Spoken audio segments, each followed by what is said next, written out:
l'économie, Monsieur le représentant de l'ONU, Monsieur le coordonnateur spécial des Nations Unies pour le développement au Sahel, Monsieur le coordonnateur du système des Nations Unies, Mesdames, Messieurs les représentants des Assemblées nationales, du Conseil économique, social et environnemental, du Haut Conseil des collectivités territoriales, du Haut Conseil du dialogue social, Mesdames, Messieurs les représentants de la société civile et du secteur privé.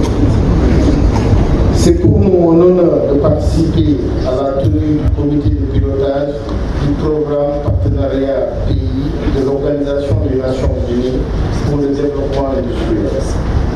C'est tout naturellement que nous prenons part à cette activité dont le thème nous passionne et nous engage au quotidien, l'industrie. L'Union des prestataires, des industriels et commerçants UPIC, membres du CNP, représente 80% de l'industrie formelle au Sénégal et composée d'une centaine d'entreprises s'activant dans 9 domaines économiques. Les membres de l'UPIC génèrent un chiffre d'affaires de plus de 1500 milliards de francs CFA et ont créé plus de 22 000 emplois permanents et investissent en moyenne 60 milliards chaque année. Engagés pour le renforcement du pouvoir d'achat des consommateurs et force de proposition auprès du gouvernement et des institutions de la République, l'UPIC œuvre depuis sa création pour une industrialisation endogène de l'économie sénégalaise afin d'atténuer les chocs exogènes devenus récurrents et imprévisibles.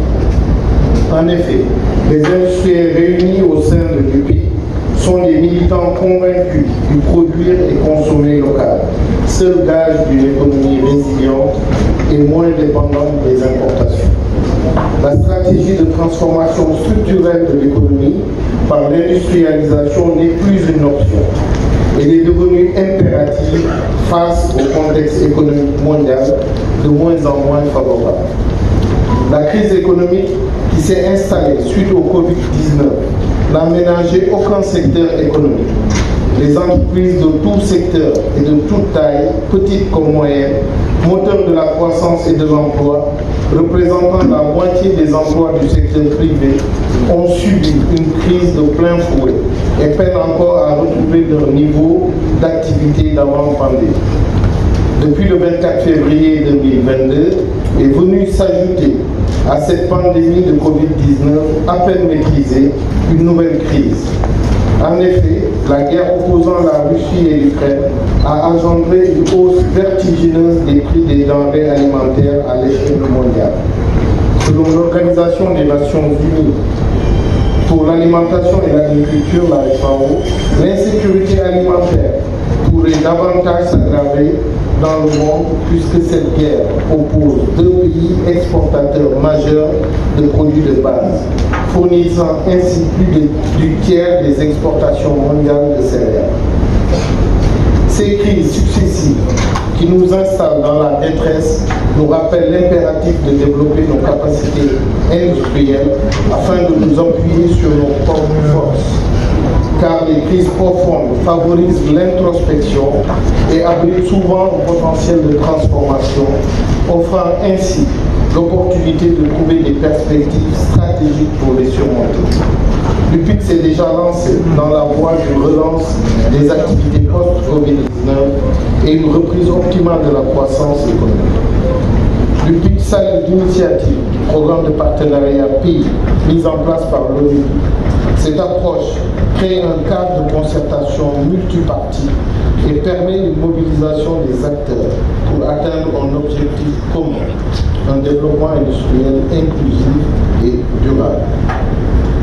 Les performances réalisées par le PCP Sénégal, notamment la mobilisation de plus d'1 milliard de dollars d'investissement public-privé, soit près de 600 milliards de francs CFA, pour les projets industriels, prouvent la pertinence et l'efficacité de cette approche.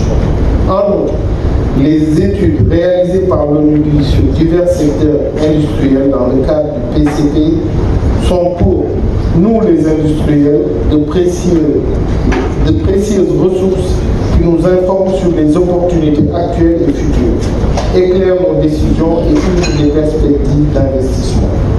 Je suis persuadé que la tenue du comité de pilotage qui nous réunit aujourd'hui en vue de faire le point sur l'état d'avancement des projets et programmes qui composent le PCP est une occasion opportune pour évaluer les acquis et les points d'amélioration en vue d'engager la deuxième phase PCP-Sénégal.